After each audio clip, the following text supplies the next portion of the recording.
Hello everyone, कैसे हैं आप सब लोग। आज आपके सामने एक नई जानकारी लेकर उपस्थित हुए हैं। कंप्यूटर अनुदेशक भर्ती परीक्षा में कुछ मुख्य बदलाव किए गए हैं, उसके बारे में हम आज चर्चा करेंगे।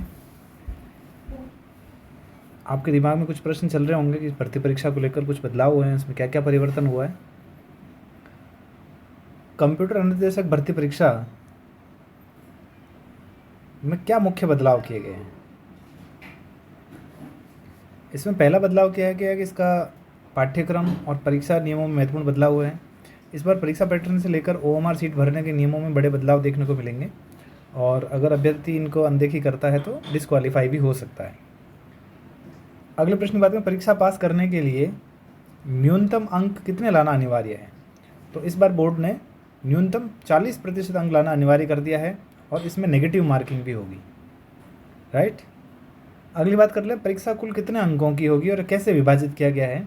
इसमें कुल 2 अलग अलग पेपर आयोजित होंगे, एक सब्जेक्ट पेपर होगा और एक जीके जीएस का पेपर होगा, right. GK GS mean general knowledge और जनरल साइंस दोनों शामिल होगी। 200 अंकों की परीक्षा होगी। 100 अंक के 2 अलग अलग पेपर होंगे। प्रत्येक पेपर को हल करने के लिए अभ्यर्थियों को कितना समय मिलेगा। प्रत्येक पेपर को हल करने के लिए अभ्यर्थियों को 2 घंटे का समय दिया जाएगा, राइट।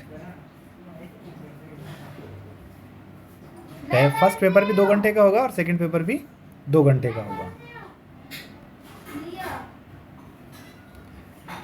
अगला सवाल, बिना जवाब वाले प्रश्नों अनआंसर्ड क्वेश्चन के लिए क्या नियम है। इसके लिए नया नियम बनाया गया है कि ओएमआर सीट में बिना जवाब वाले प्रश्नों को संभालने उनके लिए 10 मिनट का अतिरिक्त समय दिया जाएगा। तो अभी आपके दिमाग में ये चल रहा होगा कि अगर मान लीजिए मुझे 40 क्वेश्चन करने हैं और बाकी बचे हुए 60 जो प्रश्न बचे हुए हैं उनका अगर मुझे प्रश्न का उत्तर नहीं देना है, तब भी आपको गोला भरना होगा, गोले में टिक करना होगा, आपको उसको फिल करना होगा। तो उसके लिए अतिरिक्त समय चाहिए, इसलिए आपको 10 मिनट का अतिरिक्त समय बोर्ड के द्वारा दिया जाएगा। इसका मतलब है कि आपको परीक्षा में 2 घंटे 10 मिनट का समय दिया जाएगा। पहले पेपर में कौन कौन से विषय शामिल होंगे। पहले पेपर का सिलेबस क्या रहेगा। पहला पेपर सामान्य ज्ञान और योग्यता का होगा, जिसमें 100 बहुविकल्पीय प्रश्न होंगे। 100 नंबर का पेपर होगा और 100 नंबर के प्रश्न में सामान्य ज्ञान और योग्यता का होगा। इसके सिलेबस में कौन कौन से विषय शामिल होंगे। राजस्थान की कला संस्कृति, इतिहास, भूगोल, सामान्य विज्ञान और समसामयिक इन करंट अफेयर्स के विषय शामिल होंगे। Logical reasoning, decision making, general mental ability, basic numeracy और डाटा इंटरप्शन, ये कक्षा 10वीं तक के स्तर का पूछा जाएगा। अब इसकी बात कर लेते हैं कि इनको पढ़ने के लिए हमें कौन से मटेरियल की ज़रूरत पड़ेगी, किस बुक से हम पढ़ सकते हैं। तो ये मैं अपने समझ के स्तर से आपको सजेस्ट कर रहा हूँ। राजस्थान की कला और संस्कृति, इस क्षेत्र में राहुल सर की बुक है। राहुल सर, अपनी तैयारी, एप्लीकेशन है इनका, अपनी तैयारी ऐप से भी आप देख सकते हैं कोर्सेज के थ्रू। और राजस्थान की कला संस्कृति की इनकी बुक है, वो बहुत अच्छी बुक है, इसमें आप इसको पढ़ सकते हैं। इतिहास के लिए आप पप्पू सिंह प्रजापति की बुक पढ़ सकते हैं। पप्पू सिंह सर की बहुत अच्छी बुक है इतिहास के लिए। भूगोल के लिए अगेन आप राहुल सर की राजस्थान ज्योग्राफी की बुक पढ़ सकते हैं, बहुत अच्छी बुक लिखी है इन्होंने। इनके लिए इन्होंने अभी एक हाल ही में multiple choice question MCQ form में इन्होंने एक बुक जारी की है, जो 1 जून को लॉन्च होगी। वो भी आपके लिए बहुत हेल्पफुल रहेगी MCQ। इसमें सभी तरह के सब्जेक्ट शामिल होंगे, पॉलिटी, ज्योग्राफी, इकोनॉमिक्स, राइट। यानी कि आपको एक चैप्टर में कितने क्वेश्चंस बन सकते हैं वो सारे आपको उसमें दिए हुए रहेंगे। सामान्य विज्ञान, अगेन राहुल सर की आप पुस्तक पढ़ सकते हैं सामान्य विज्ञान।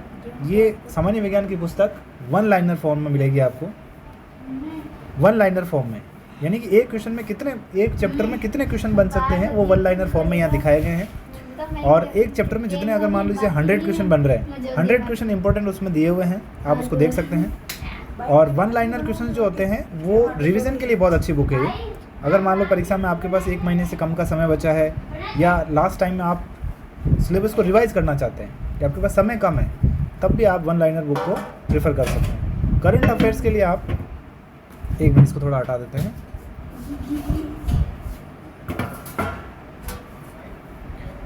करंट अफेयर्स के लिए आप अगेन राहुल सर की क्लासेस आप देख सकते हैं। इसके अलावा नानक क्लासेस की यूट्यूब पर भी आपको करंट अफेयर्स मिल जाएगा। इसके साथ साथ अगर अच्छी पत्र और पत्रिकाएं आप शामिल करना चाहते हैं अपनी स्टडी में, अच्छी तैयारी करना चाहते हैं, उच्च स्तर की तैयारी करनी है आपको, तो सूजस पत्रिका आप पढ़ सकते हैं। सूजस पत्रिका को आप शामिल कर सकते हैं। ये इसमें ई प्रश्नोत्तरी भी आती है। डेली आप सूचना पोर्टल पर, सूचना और जनसंपर्क विभाग, सूचना एवं जनसंपर्क विभाग की वेबसाइट पर जाकर आप इसको देख सकते हैं। रोज़ आपको यहाँ पर न्यूज़ मिल जाएगी और प्लस आपको 1 मंथ बाद इसकी पत्रिका भी मिल जाएगी। ठीक है, सूचना जनसंपर्क विभाग से आप इसकी पत्रिका ले सकते हैं। ऑनलाइन भी अवेलेबल है वेबसाइट पर, हर महीने की पत्रिका अवेलेबल रहती है। नानक क्लासेस के लिए, नानक क्लासेस जो है उनके यूट्यूब पर ये सूजस के बारे में हमेशा करवाते हैं और रोज़ करंट अफेयर्स भी करवाते हैं, बहुत अच्छा है इनका। अगर आपको करंट अफेयर्स एक साथ पढ़ना है तो आप राहुल सर की क्लासेस देख सकते हैं। उसके बाद लॉजिकल रीजनिंग आता है। लॉजिकल रीजनिंग में आप रामनिवास मथुरिया की बुक पढ़ सकते हैं, ये बहुत अच्छी बुक है, रामनिवास मथुरिया। ये एसएससी के लिए अच्छी बुक्स है, तो उसके हिसाब से आप लॉजिकल रीजनिंग में ही रामनिवास मथुरिया की बुक देख सकते हैं। डिसीजन मेकिंग के लिए again Ramniwas Mathuria. General mental ability, ये भी एक रीजनिंग का पार्ट है, इसके लिए भी आप रामनिवास मथुरिया की बुक देख सकते हैं।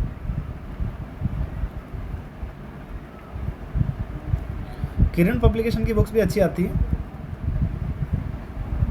किरण पब्लिकेशन भी आप देख सकते हैं, बट ज़्यादा मटेरियल होने से फिर दिक्कत आएगी, आप सारे पार्ट पे आप इतना फोकस नहीं कर पाएंगे, तो आप रामनिवास मथुरिया को ही प्रेफर करें। Basic numeracy and data interruption, ये कक्षा 10 तक के स्तर का है, इसके लिए आप क्लास 6 टू